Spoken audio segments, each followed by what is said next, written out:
Paano magbayad sa Go Manila gamit ang over-the-counter bank? Tandaan na hindi lahat ng payment method ay applicable sa lahat ng Go Manila transaction.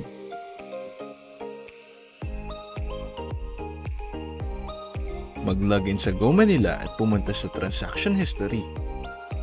Pindutin ang View Details. At suriin ang mga impormasyon ng babayaran.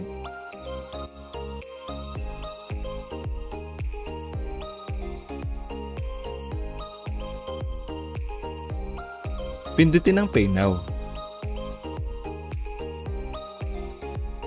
At yes, para makapili ng payment option.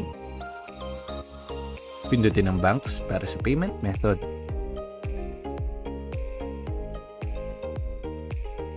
Piliin ang available na bangkong nais at pindutin ang Proceed.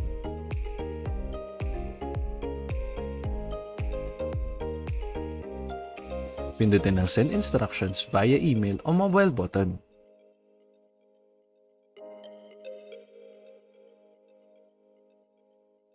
Pindutin ang Click Here to view detailed instructions button na makikita sa kanang babang bahagi para sa detalyadong instructions.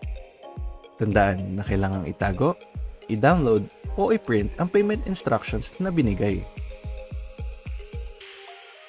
Pumunta sa bangko, punan ng deposit slip at magbayad.